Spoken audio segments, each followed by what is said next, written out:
The day they came, Marisol was sitting in the dirt outside her grandmother's house, watching the sky the way she always did when the pain got bad enough to make her eyes water. She had a habit of looking up when the earth felt too heavy. The doctors in San Juan had a word for what was wrong with her spine, a long word with Latin roots that her grandmother refused to pronounce. What her grandmother said instead was, "God has a plan for that girl." What the doctors said was, surgery, risk, recovery time, maybe a wheelchair for the rest of her life. What Marisol said was nothing. She had stopped talking about it the way you stop prodding a bruise, not because it doesn't hurt, but because prodding it doesn't make it hurt any less. She was 9 years old. She had been 9 years old for 3 months when the ships came. They didn't come with fire. That was the first thing everyone got wrong. The news feeds, the ones that still worked, kept showing old archive footage of movie disasters, volcanic columns of flame and cities being punched flat by light beams, as if the people responsible for the footage couldn't imagine an arrival that didn't look like an action sequence. But the ships that came over Puerto Rico that April morning looked nothing like that. They looked like clouds that had forgotten how to be soft. Enormous, slate gray, with edges that were too precise, too mathematical, like someone had drawn the outline of a storm with a ruler. They moved across the sky without sound. That was the worst part. The absence of sound where sound should have been. Marisol watched 3 of them pass directly over her grandmother's house in Utuado, up in the mountains where the air smelled like wet stone and coffee blossoms, and sometimes, when the wind came down from the east, like someone else's frying pan. Her grandmother, Abuela Consuelo, came out onto the porch and stood there with a dish towel in her hand and watched the ships go over. She didn't scream. She didn't run. She made the sign of the cross slowly, the way she did everything deliberately, as if each action mattered and had weight. Then she looked down at Marisol in the dirt. "Come inside," she said. "I want to watch."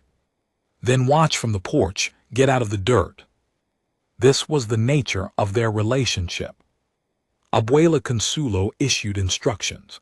Marisol argued with exactly 1 sentence. Then she complied, because even at 9 she understood that her grandmother's firmness was a form of love, and that love sometimes sounded like orders. Getting up from the dirt was not simple. It never was. Marisol's spine made getting up a negotiation, a careful sequence of small movements that had to happen in the right order, or the pain spiked from a low background hum to something that felt like a hot wire threaded through her vertebrae. She had learned the sequence the way a climber learns a route, methodically, by trial and error, by falling and adjusting. Left hand flat on the ground, right knee planted, push with the leg, not the back. Pause, breathe. Rise. She made it to the porch railing and held on and looked up at the sky, which was now full of ships. Dozens of them, maybe more. They moved with the slow, unhurried certainty of things that have never been challenged. The radio inside was screaming. Her grandmother turned the volume down. They called themselves the Werk. That name came later, passed through whatever remained of the communications networks in fragments and whispers. The Werk had not introduced themselves formally. The Werk did not appear interested in introductions. What they had done on every continent simultaneously was land and establish perimeters and begin very efficiently dismantling the things that humans had spent centuries building. The power grids, the water treatment plants, the hospitals. Not destroying them, taking them apart, piece by piece, with a methodical care that was somehow worse than destruction, as if they were studying the machinery and finding it beneath contempt. Utuado lost power on the 2nd day, lost running water on the 5th. Cell service had been gone since the first morning, when the ships passed over. What remained was what had always been there before those things. The mountain, the river, the neighbors, the knowledge in Abuela Consuelo's hands of how to make a fire without a lighter, and how to treat a wound with what grew in the garden, and how to read the weather from the color of the sky. Marisol was useful in ways that surprised the adults. She had been since the injury a child who spent a great deal of time sitting still and observing, and in the weeks after the Verk came, she applied this skill systematically. She watched the Verk patrol craft, smaller vehicles, sleek and silent, that moved along patrol routes over the mountain roads, and she began to map their schedules in a notebook with a stubby pencil. She could not run. She could not carry heavy things. What she could do was sit very quietly in one place for a very long time and write down everything she saw.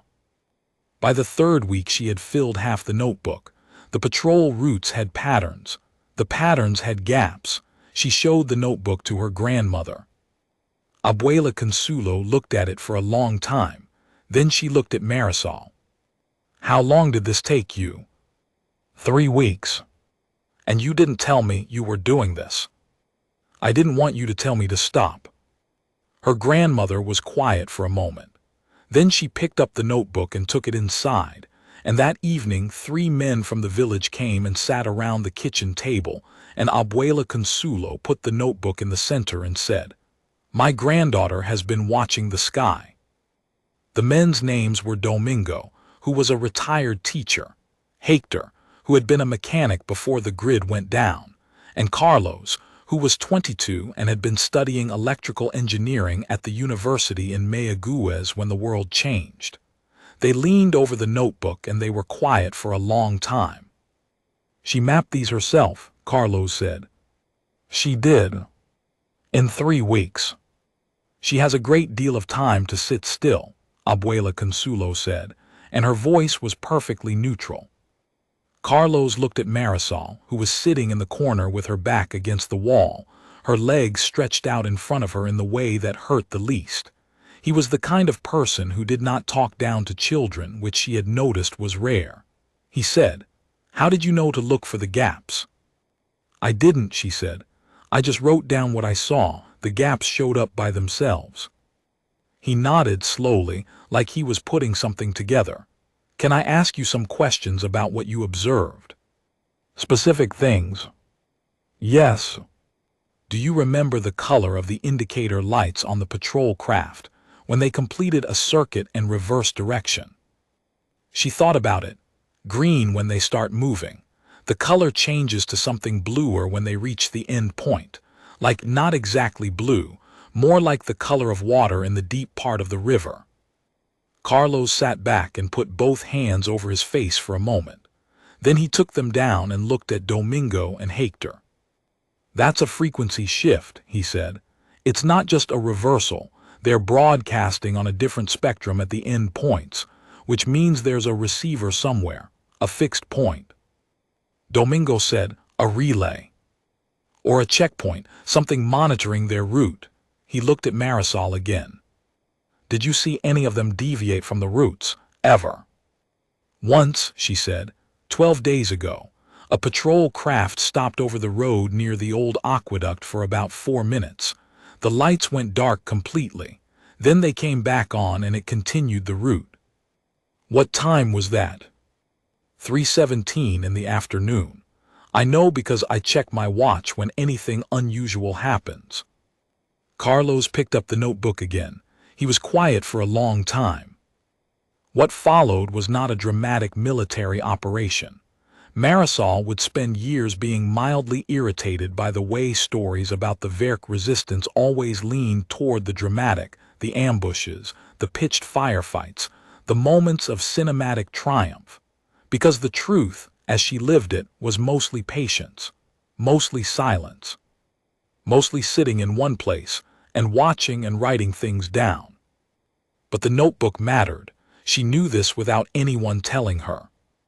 What Carlos figured out, using the notebook and 2 months of his own observations and a length of copper wire and some components salvaged from dead electronics, was that the Verk relay system had a fundamental flaw.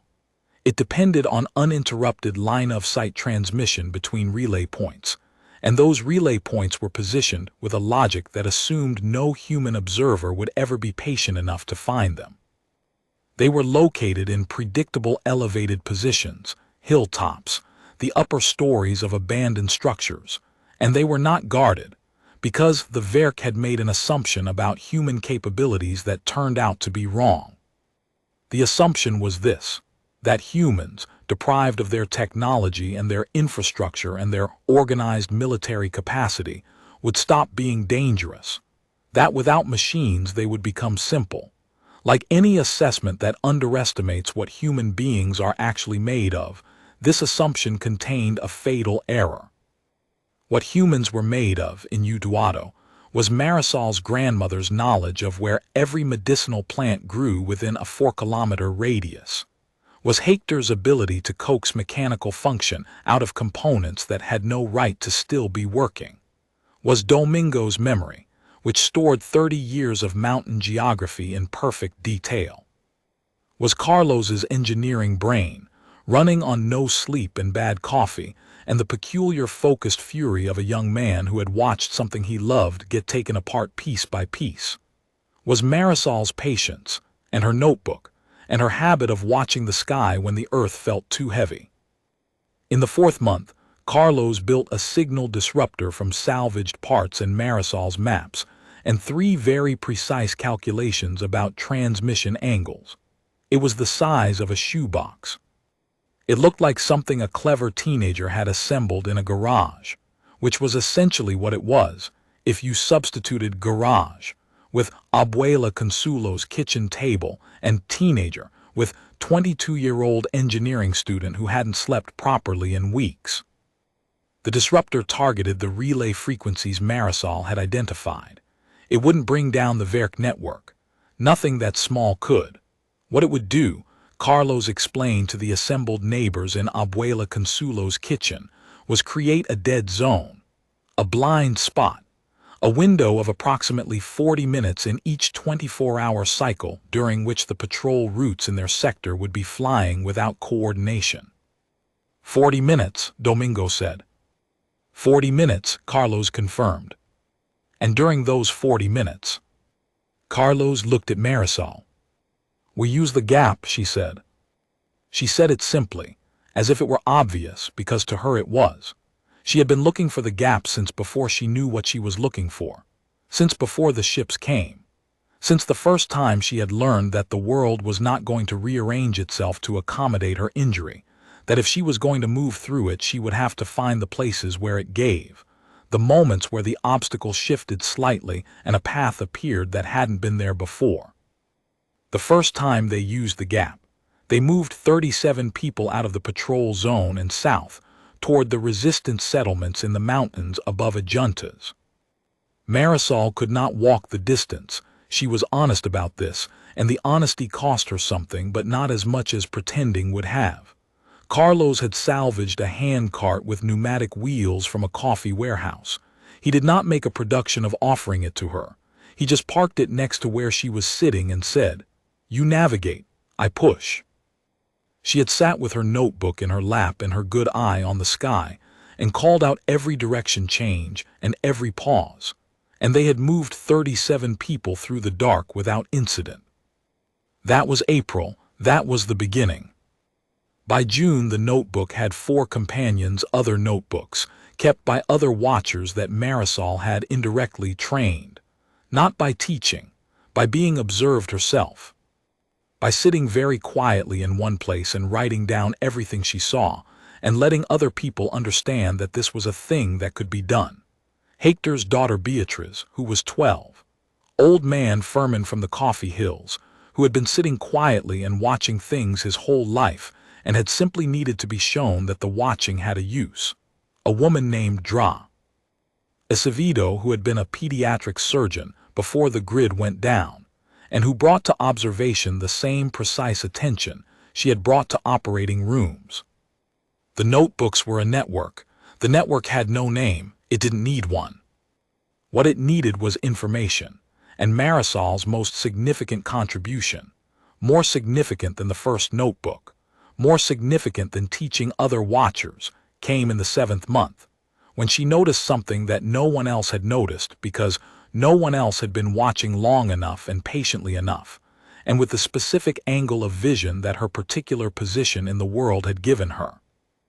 The Verk patrol craft had a cycle. Everyone knew about the cycle. What Marisol had noticed by this point was that the cycle was not perfectly regular. It had a variation, A very small one between 40 seconds and 2 minutes of drift, depending on the day. She had charted this drift for 11 weeks before she brought it to Carlos, because she needed to be certain, and certainty required time. "What do you think causes the variation?" Carlos asked.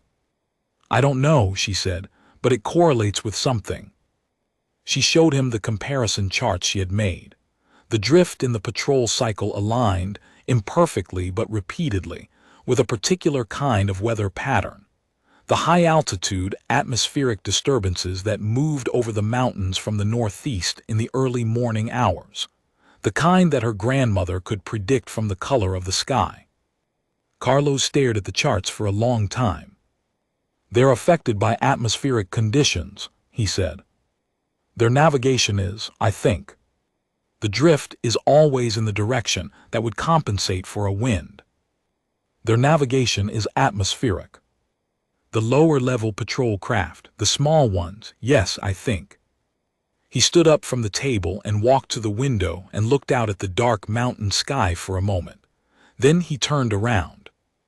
"Marisol, if their navigation is atmospheric, if their lower patrol craft navigation relies on reading atmosphere the way a plane does, then a large enough atmospheric disturbance," she said, "would create a longer gap than 40 minutes. He sat back down. "How long?" "I don't know. I've never seen conditions that would test it. But in January, sometimes February, we get the kind of storm in the upper hills that my grandmother says comes once every 8 or 10 years. She paused. "She says one is coming." "When?" "She says within 3 weeks." He looked at her. "Your grandmother predicts weather." "My grandmother has been watching these mountains for 67 years. She's right about weather the way you're right about circuit diagrams." She looked at him steadily. "What would you need if you had 3 hours instead of 40 minutes?" That was the question that changed everything. Not dramatically, not with a single pivotal moment of Hollywood clarity.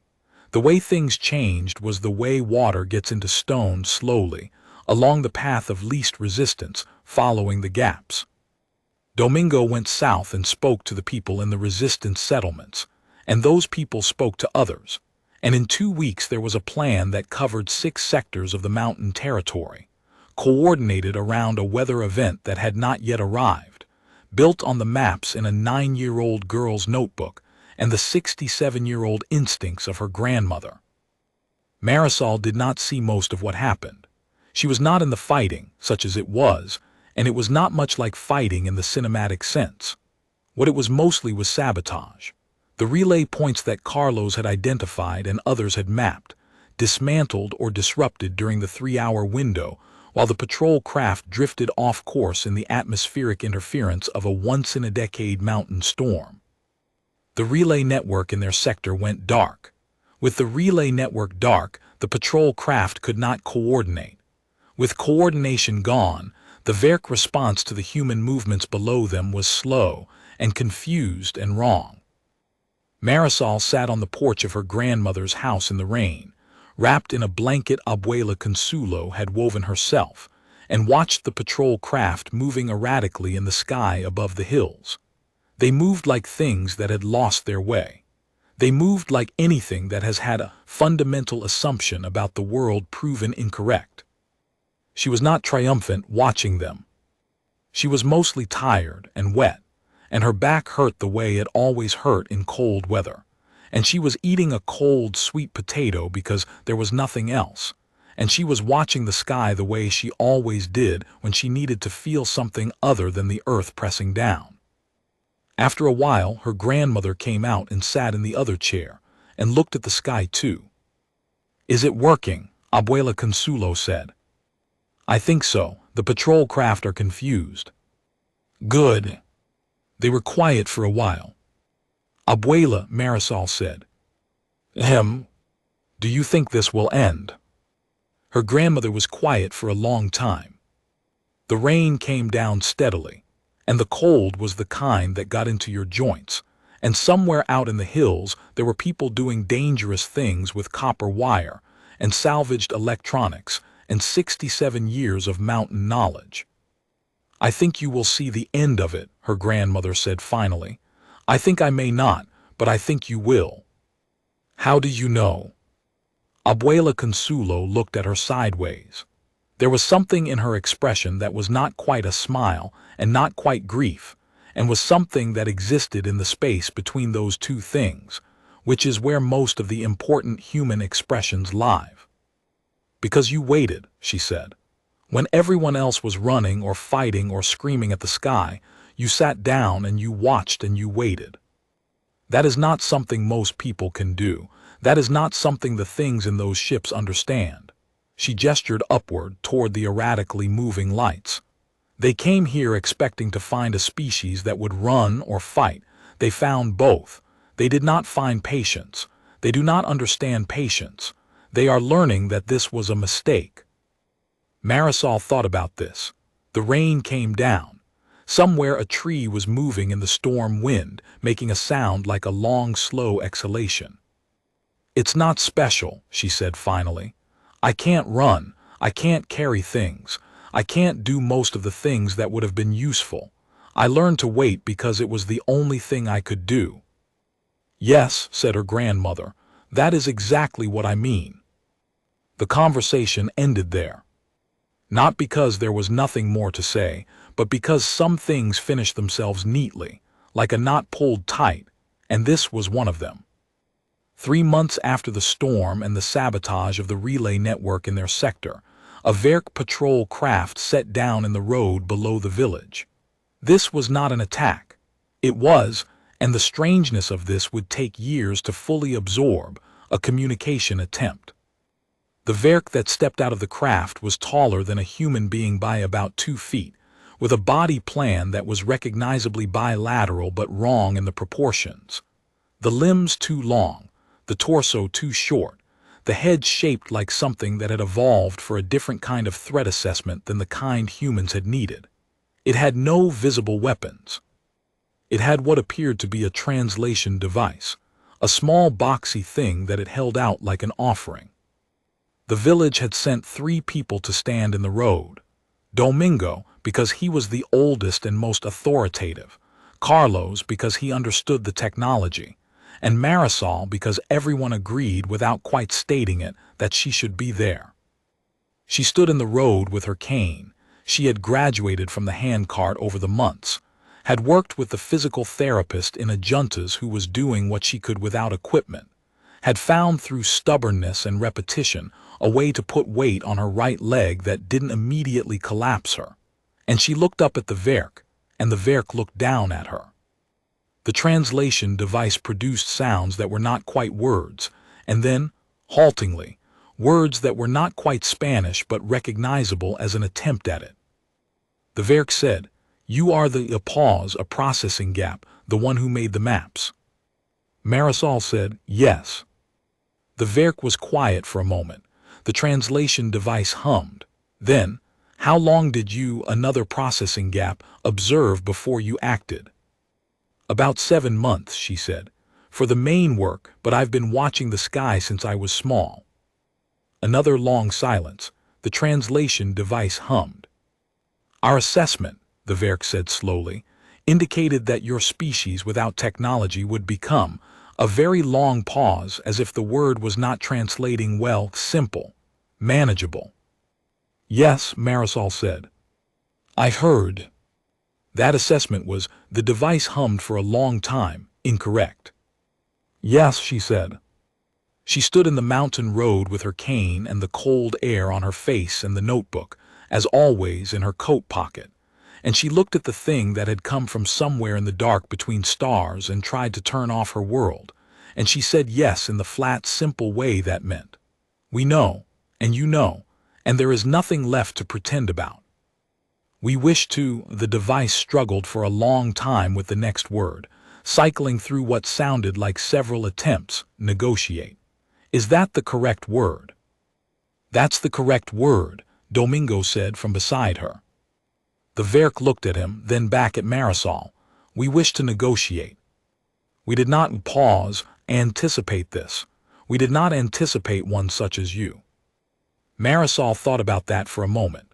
One such as her, a small girl in a mountain village who couldn't walk properly and couldn't run and couldn't carry things and had spent months sitting in the dirt watching the sky because it was the only thing she could do. One such as her. She thought about her grandmother's hands, weathered and sure, knowing every plant within 4 kilometers. Thought about Carlos's engineering brain running on bad coffee and fury. Thought about Hector's daughter Beatriz with her own notebook, an old man Furman who had been watching things quietly his whole life, and Acevedo bringing surgical precision to the act of observation. One such as her, the Verk had said. As if she were singular, as if the thing she had done were unusual. But it wasn't. That was the point. That was the whole point. What she had done was the most human thing she knew. She had sat down in the place where she was, with the limitations she had, and she had paid attention for as long as it took. She had not waited for better circumstances. She had not waited to be stronger or faster or whole. She had worked with the particular broken and mended shape of herself, and she had found, as she had found every time she had had to find it, the gap where the world gave slightly and a path appeared. We didn't anticipate a lot of things, she said to the Verk. That's been a problem for you. The device translated. The Verk was still for a long moment. Then it did something with its body that was not quite a bow and not quite a lowering of the head, but seemed to be, in the language of its biology, an acknowledgement. The negotiations took 8 months. They were not simple. Nothing real ever is. What eventually emerged was not a victory in the clean, decisive sense. The Verk did not simply pack their ships and leave. What emerged was a cessation of the dismantling and a framework for what the official documents called parallel habitation, which in practice meant an uneasy and complicated and deeply strange coexistence that would take generations to normalize. The Verk had their reasons for coming that turned out to be, like most reasons for most catastrophic decisions, a mixture of desperation and miscalculation. They needed something from this solar system, resources, something to do with their drive technology. The details were above Marisol's understanding and frankly above most people's understanding for years. What they had not needed, or not wanted, was a war of attrition with a species that turned out to be fundamentally unwilling to become simple. Marisol was not at the formal negotiation table. She was 9, now 10, now 11 by the time the framework was signed. She was a child from a mountain village in Puerto Rico who had spent the winter sitting in the dirt watching the sky. She was also, by the time it ended, something that did not have a simple name. The notebooks existed. Copies of the notebooks existed in 7 different locations. Carlos had used the relay frequency data in them to build the signal technology that had gone, eventually, to the resistance coordinators across the island, and then across the Caribbean, and then, through whatever improbable chain of salvaged communication and human stubbornness, to the wider network of human observers doing the same slow, patient work in other mountains, other valleys, other places where people who could not run had sat down and paid attention.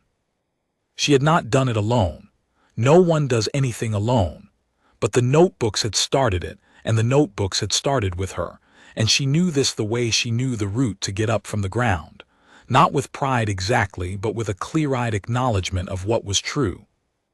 On the day the framework was signed, broadcast on a radio transmission cobbled together from components salvaged across 6 municipalities, Abuela Consuelo made rice and beans, and chicken from the 3 chickens they had been carefully not eating for several months, and everyone in the village came. Marisol sat in the good chair, the one with the back support, and ate, and listened to people talk about what had happened with the particular intense intimacy of people who have been through something together that they will spend the rest of their lives trying to explain to people who weren't there. Carlos sat beside her. He was 23 now. He looked older. "I've been thinking," he said, "about what comes next, technically. There's so much we could learn from their systems, if we can get access." "I know," she said. The atmospheric navigation alone. I know. You should be part of it, the technical working groups. I know you're not an engineer, but the observation methodology you developed, the pattern mapping. I know, she said for the third time and smiled at him sideways. He stopped, looked at her. Then he smiled too, slightly sheepish. You've already been thinking about this for months, haven't you? I have a notebook, she said. I have 17 of them now, actually. He laughed. It was the first time she had heard him laugh properly in a year, and it sounded like something coming back to life, like the lights flickering on after a long outage, like water returning to a dry channel. The party went on around them. Outside, the mountain night was clear and enormous, and in it, visible if you knew where to look, were the lights of the Verk still hanging in the upper atmosphere. Not gone, not defeated in the clean sense. Still there, still present, still unresolved, like all the genuinely difficult things in the world. But the lights had changed color. They were no longer moving in their patrol patterns. They were stationary, and they were the color of water in the deep part of the river. That blue, not quite blue, that Marisol had first noticed and named and written down in a notebook, in the dirt, outside her grandmother's house, in the 4th week after the world changed. She looked at them for a while. Then she picked up her new notebook, a clean one, barely started, and wrote the date at the top of the first page and began. Abuela Consuelo came and sat beside her. Still watching, she said. Always, Marisol said. Her grandmother looked at the sky too. The lights of the Verk sat in the dark above the mountains, patient and unblinking. And below them the mountains were the same mountains they had always been, permanent and unhurried. And below the mountains the village was full of people eating chicken and rice and talking in voices that held the particular texture of people who have made it through something they weren't sure they'd make it through. What are you writing? Abuela Consuelo asked. The next part, Marisol said. Her grandmother nodded, as if this were the most natural thing in the world, which it was. The candle on the table made a small, steady light, and Marisol wrote. And outside the window the enormous dark was full of things that were not yet understood, waiting to be seen by someone patient enough to look. She had always been that person, not because she chose it, not exactly, because the world had given her stillness when she would have preferred motion, and she had taken the stillness and made it into something that mattered, because she had waited when waiting was all she had, because she had watched the sky when the earth was too heavy, and the sky had, eventually, answered. That is the kind of miracle that does not announce itself. It arrives quietly, the way a path becomes visible when you have stood still long enough in one place. Not a parting of clouds, not a voice from above, but a gap, small and sure, in something that seemed solid. A space where a person can move if they know how to look, if they have learned not to need the motion to be obvious or fast or painless. She had learned. The notebooks were proof. The lights in the sky were proof. The people eating chicken in her grandmother's house were proof. Carlos laughing again was proof. She wrote the date. She wrote what she saw. She looked up at the sky once, to check the position of the lights, to note the color, to begin the record of whatever this new thing was going to be. Then she looked back down at the page and kept writing. She had a great deal of patience. She had learned it the hard way, which is the only way patience is ever truly learned. And the sky above the mountains of Puerto Rico, on this night, on this specific night, looked like something that might, for the first time in a long time, have the decency to wait for her. What the official histories never adequately captured was the smell of those months. Marisol thought about this later, years later, when people asked her to speak at things, at universities and conferences, and the occasional government ceremony, where someone in a good suit wanted her to make the occupation sound like a story with a tidy shape. She would try to explain that what she remembered most vividly was not the Verk or the tactical victories or even the negotiations. She remembered the smell of the house during the rationing months, damp wood and cooking fires, the particular sharp sweet smell of her grandmother's herbs drying from the ceiling beams, the oily cloth smell of the salvaged electronics Carlos kept spread across the kitchen table. She remembered the way sound traveled in the mountains when the generators were gone, and the highways were quiet for the first time in living memory. Sound carried differently in that silence, farther and cleaner, so that she could hear the river from her cot at night. Memory is not a filing system. It is more like the mountain itself. Layered, older layers compressed beneath newer ones, the oldest formations only visible where something has cut through. She cut through it, often in the years that followed.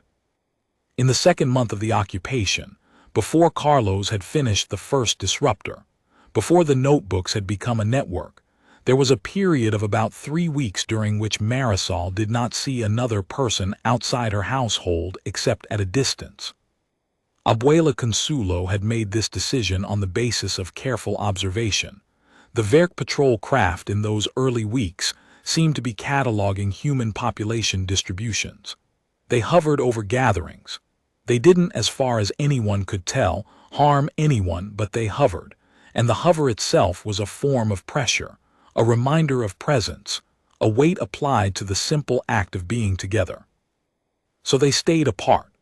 Marisol and her grandmother and 2 neighbors who shared the adjacent hillside parcels, the Martinez family, who were 5 people in a 3-room house.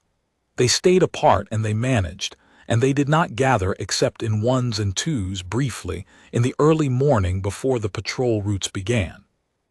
The 3 weeks felt like 3 months. This was the thing about waiting that no one told you. It was not peaceful. It was not restful. It was its own kind of physical effort, sitting with the pressure of what you couldn't do while the world rearranged itself in ways you couldn't influence, holding still when everything in you wanted to move. She wrote in the notebook. She wrote everything she saw. She also wrote things she was thinking, in the margins, small enough to be difficult to read back later. Questions, mostly. Questions about the ship's behavior that she didn't yet have enough data to answer. Questions about whether the patrol routes would settle or continue to vary. Questions about whether the Verk made mistakes. She wrote that one in the margin on the 8th day. Do they make mistakes? It was a question that most people in those early weeks would have answered with an automatic no. The ships were enormous. The technology was incomprehensible. The arrival had been simultaneous and global, coordinated at a scale that made human logistics look like a child stacking blocks. Of course, they didn't make mistakes. But Marisol was not most people, and she was not asking the question from a place of strategy or bravado. She was asking it from the same place she had asked every question about the world since the injury, from the position of someone who had learned, through extended and unwanted practice, that things which appeared immovable almost always had a point of flex. Her spine was supposed to be unfixable. The doctors in San Juan had used that word, unfixable, with a clinical finality that was meant to prepare her and her grandmother for a certain kind of future. And Marisol had sat with that word for about a week, and then filed it away in the category of things that were someone else's conclusion about her situation, not necessarily her own. The spine remained what it was. She had not cured it. She had learned over 2 years the specific geometry of her particular limitation, and within that geometry she had found more room than anyone had told her existed. That was all she was asking about the Verk. Not whether they could be defeated in some grand, overwhelming reversal. Not whether humanity would triumph. Those were the wrong scale of questions for a 9-year-old sitting in the dirt with a notebook. The right scale question was, do they make mistakes? And the answer, which the notebook began to reveal over the following weeks, was yes. Small ones. Consistent ones. The kind that became visible only when you watched long enough and carefully enough to establish what the pattern was supposed to look like before you could see where it deviated. The patrol drift was one of those mistakes. The frequency shift at end points was another. There was a third, which Marisol did not understand the technical significance of until much later when Carlos explained it. The patrol craft, when they made a turn, always turned right first before correcting to their intended direction. Always. As if their navigation system had a default orientation bias that required a compensating input. It made their turning radius slightly larger than it appeared from the routes alone. She had written it in the notebook without understanding it. Carlos, reading it, had gone very still and then said, "Oh, that's," and stopped himself and looked at her with an expression she hadn't seen on him before, which was the expression of someone who has just received an unexpected gift. "What?" she had said. "Their turning radius is larger than their patrol routes account for," he said. "Which means there are points on those routes where two patrol craft on intersecting paths could theoretically occupy the same airspace. They must know this and be scheduling around it. Which means their paths are more constrained than they look, which means there are mandatory avoidance points." "Blind spots," Marisol said. "Structural blind spots, built into the route by necessity." She had written that in the notebook too, blind spots, built by necessity.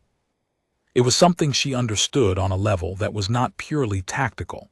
Every limitation created a blind spot. Every constraint on movement created a space that wasn't being watched. The question was always whether you could find the space before whatever was constraining you did. Hector's contribution to the resistance was not in the notebooks, it was in his hands. He was a mechanic in the way that mountain mechanics are mechanics, not with the luxury of a fully stocked parts warehouse and factory specifications, but with the accumulated knowledge of a man who had spent 20 years making things work that had no right to still be working.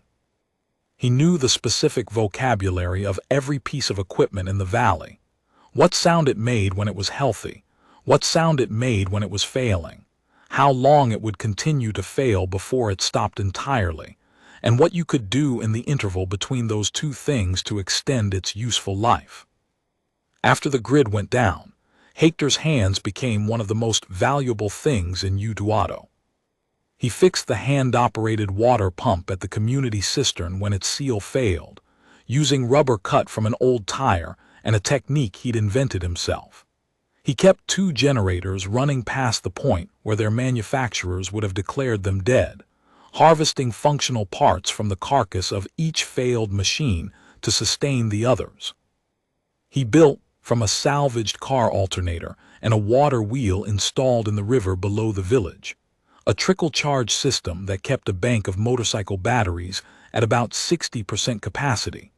Not enough for anything serious, but enough to run a shortwave radio for 2 hours a day and charge the flashlights that had become a primary form of communication after dark. Marisol had spent a great deal of time watching Hector work, in the months before the occupation and the months after. There was something in the way he approached a broken thing that she had recognized before she had the vocabulary for it. The same patient methodology of learn first, act second. He never touched a machine he hadn't already listened to and observed for as long as it took. He said once in her hearing to his daughter Beatrice, "Never pick up a wrench until you know which bolt." She had written that in the notebook too, in the margin, as one of those things that was true about mechanics and also about everything else. What Hector eventually contributed to Carlos's disruptor work was the housing. Carlos understood the electronics. What he was not was a fabricator. He could design a circuit that would do what he needed it to do, but building the physical enclosure, the shielding, the mechanical mounts, the weatherproofing that would let the device survive being installed on a hilltop in mountain weather, was a different set of skills entirely. Hector built 5 housings in 2 weeks, from salvaged sheet metal and rubber and bolts, each one fitting Carlos's circuit boards with an accuracy that had no right to exist given the tools available. When Carlos tested the first completed device, and it held up through 2 days of mountain rain without failure, he had sat for a moment very still and then said, quietly, to no one in particular, "He's good." "He's been doing this his whole life," Beatrice said. She was sitting nearby with her own notebook, which was at this point in its 4th week of observations. "He fixed my toy when I was 4. The music box my uncle sent from New York. Everyone said it was broken past fixing. He looked at it for 2 days, then he fixed it. What was wrong with it? He said a gear was set wrong at the factory. It was never right. It had been designed with a mistake in it. She looked at her notebook. He said some things are built with the mistake already in them. Carlos had looked at her, at this 12-year-old girl with her observation notebook and her precise handwriting and her mechanic father's eyes, and he had said, "Have you and Marisol been talking?" "No," Beatrice said. "But we both watch the same ships." The Verk had been built with a mistake already in them. Not in their technology, exactly, and not in their intentions, which turned out, in the eventually revealed complexity of the negotiations, to be more complicated than pure conquest. The mistake was in their model of what humans were. The Verk had studied humanity for a long time before arriving. This much became clear in the negotiations. They had been observing from a distance, collecting data, building predictive models. What they had been observing, primarily, was human civilization at its most visible. Its infrastructure, its military capacities, its communication networks, its industrial output. They had built a model of humanity that was accurate as a description of what humans had built, and entirely wrong as a description of what humans were. What humans had built was impressive and fragile. The grid went down in 48 hours. The water treatment plants lasted less than a week. The communication networks, which were among the most sophisticated ever developed by any species the Verk had encountered, were architecture made of light and signal, and when you removed the physical substrate they ran on, they became nothing. What humans were was something the Verk had no data on, because they had been watching the products and not the makers. They had not been watching the old women who knew every medicinal plant within 4 kilometers, because those women did not appear in infrastructure databases. They had not been watching the mechanics who could make anything work from salvage, because those men did not appear in military assessments. They had not been watching the children who sat in the dirt and watched the sky with the focused, patient attention of beings who have learned that patience is a tool, because those children did not appear in any category that a civilization studying another civilization from a distance would know to look for. This was the mistake built into them, not ignorance exactly. Something more specific, a model of assessment that measured only what could be measured from far away, and therefore systematically undervalued the things that happened close to the ground. Marisol had been 6 inches off the ground more or less for the entire observation period. This was not strategic on her part, it was circumstantial, but circumstance held long enough becomes method. The 8th month was the hardest. This was after the storm sabotage, after the relay network in their sector went dark, after the movements of people had begun in earnest through the gaps that the disruptors and the blind spot maps had opened. The Verk response to these disruptions was, for a period of about 6 weeks, an intensification of the patrol density in the affected sectors. More craft. Tighter routes. The gaps became smaller and less predictable. 3 people were caught during that intensification period.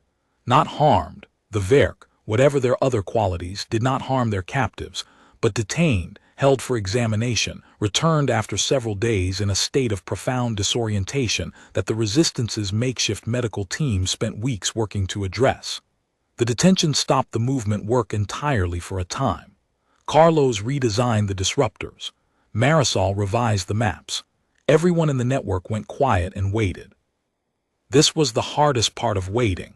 Waiting inside waiting, when the outer thing you were enduring had already used up what you thought was the full capacity of your patience, and then demanded more.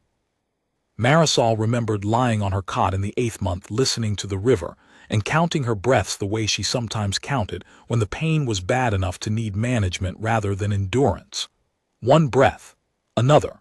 The pain was there and the fear was there and the uncertainty was enormous, pressing down on every surface of every day.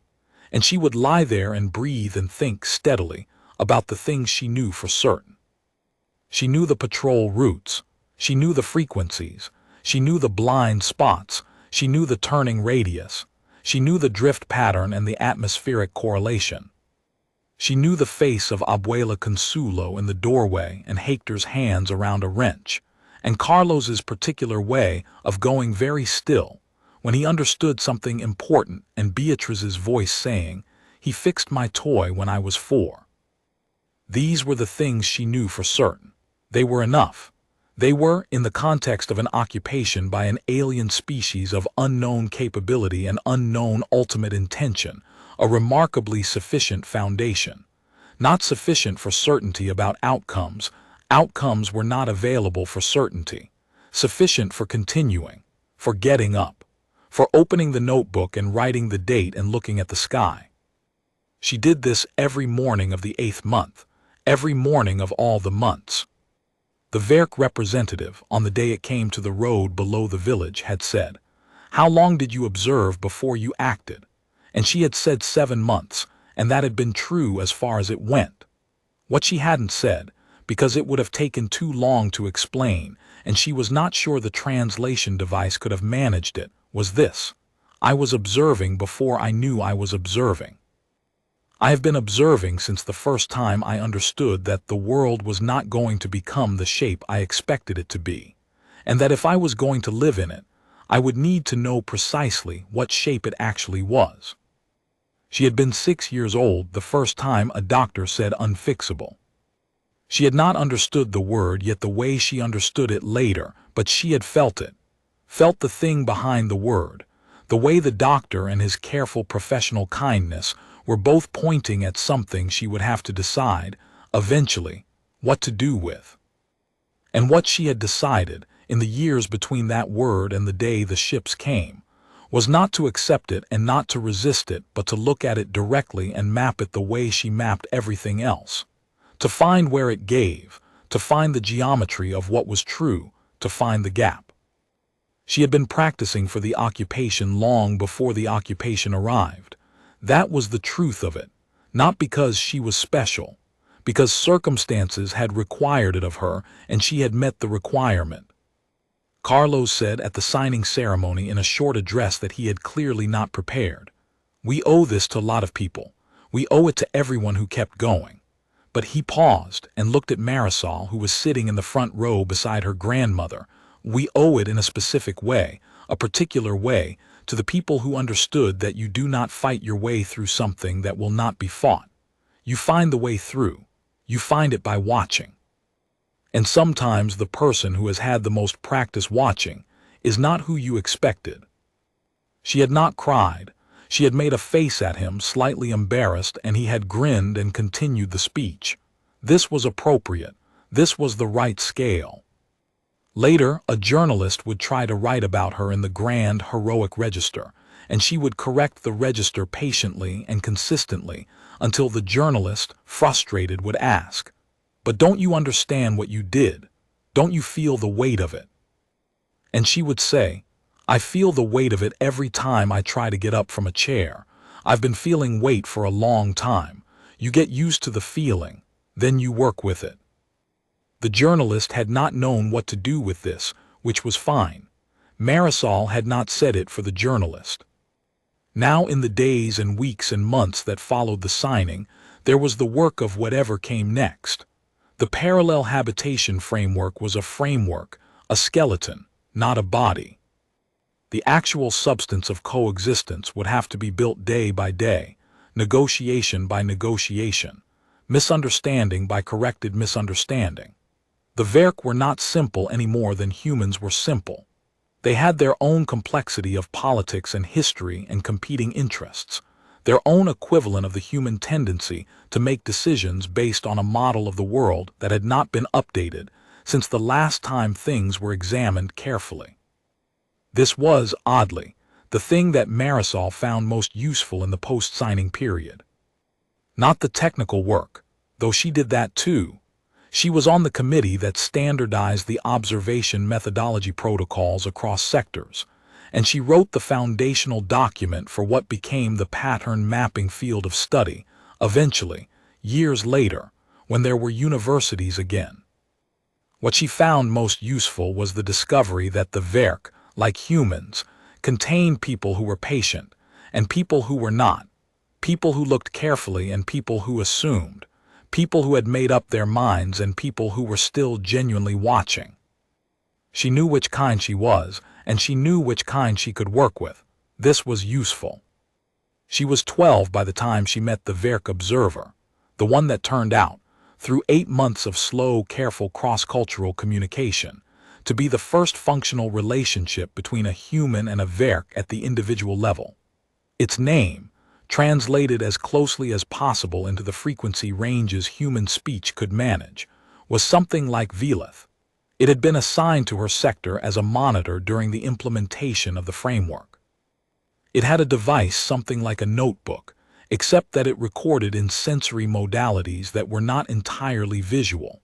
It sat, in its characteristic resting posture, for very long periods without moving, observing the mountain the way Marisol observed the sky. The first time she noticed it sitting across the valley from where she was sitting, both of them apparently doing the same thing in their respective biologies, she had written in her notebook, "The Verk observer from the 4th Sector Patrol is watching the valley again. Same position as yesterday. I don't think it has moved in 2 hours." She had thought about that for a while, then she had written, "Me neither." The first direct communication between them happened 3 weeks later. She had walked, with her cane and the slow, careful, negotiated pace of her recovery, to a specific vantage point on a ridge that she had identified as one of the optimal observation positions for the eastern approach to the valley. She had been using it for 18 months. When she arrived, Velith was already there. They had looked at each other for a moment. The translation device, a newer model than the one the Verk representative had used in the road, hummed. "You chose this position also," Velith said. "Yes," she said. "It's the best line of sight to the approach." "I calculated it from the topographic data," Velith said. "You did not have the topographic data." "No, I worked it out from observation." Another long processing pause. "You observed your way to the optimal position." "I usually do." Velith was quiet for a moment. Then it moved, not much, just a slight adjustment of its posture that she had begun, over weeks of watching it from a distance, to associate with a specific internal state. She didn't have a word for the state yet. She was collecting data. "May I ask," Velith said through the device, "how long you have been a pause doing this, observing?" She thought about it. "Since I was 6, she said. "Maybe before, but that's when I started doing it on purpose." "What happened when you were 6? She considered how much to say. Then she decided that Velith was, of all the beings on this ridge on this day, the one most likely to understand the answer. "I learned that something about my situation was not going to change," she said. "And I decided to learn everything I could about the exact shape of what wouldn't change, so I could find the parts of it that would." The translation device processed this for a long time. Then Velith said, "This is," the pause long, the device clearly struggling, "this is the methodology we call conditional mapping. It is considered an advanced analytical approach among my people." "My people," Marisol said, "call it making do." Velith did the postural shift again. She wrote it in her notebook with a small mark. "Check this one," might mean something like appreciation. They sat together on the ridge for another 2 hours and watched the valley. They did not speak much. There was not much need. 2 careful observers, looking at the same landscape from the same vantage point, communicating in the oldest language available to any intelligence anywhere. The simple shared act of paying attention. This was how things began, and how they continued, and how they were still continuing years later when Marisol was old enough to have her own students, and young enough to still climb the ridge with her cane on clear mornings.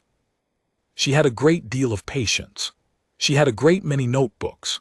She had a grandmother who had taught her that waiting was not passive, and a spine that had taught her the same thing in a different vocabulary, and a mountain that had been there long enough to have seen many kinds of weather and was not worried about any of them. She watched the sky, she wrote what she saw, she looked for the gaps. There were always gaps. That was the thing she could tell anyone who asked, the thing she told her students on their first day, the thing she had been learning since before she had the words for it. Everything that appears solid has a point of flex. Every patrol route has a blind spot. Every enormous, incomprehensible arrival has a frequency you can map if you watch long enough. Every limitation contains, somewhere in its exact geometry, a space you can move through. You only have to be willing to sit still and look until you find it. She was good at sitting still. She had been practicing her whole life. The mountain above Utuado was the same mountain it had always been, patient and very old, wearing its scars without apology. The sky above it was the same sky, enormous and indifferent and full of things that were not yet understood. The river ran through the valley below with the sound it had always made, which was the sound of moving through whatever lay in its path without stopping, finding always the way that the land allowed. Marisol sat on the ridge with her notebook and the morning light and a cup of her grandmother's coffee. Her grandmother was 91 and still made the best coffee in the mountains, and was openly dismissive of the idea that anything about this would change. And she watched the sky, and she wrote what she saw. The Verk ships were still there. Different ones now, after years of the framework and the ongoing negotiations and the slowly developing relationship between two species who had come together badly and were working carefully to find out what else was possible. Not patrol craft. Something more like the ships that belonged to a presence, not an occupation. She had precise words for the distinction, and she used them in the formal reports. And in her heart she knew the distinction the way she knew the difference between pain that meant something was getting worse and pain that was simply the permanent condition being itself. She had been a child in the dirt watching the sky when it all began. She was a woman on a ridge watching the sky now. The notebook in her hands was the 43rd she had filled. She opened it to the next blank page. She wrote the date. She began,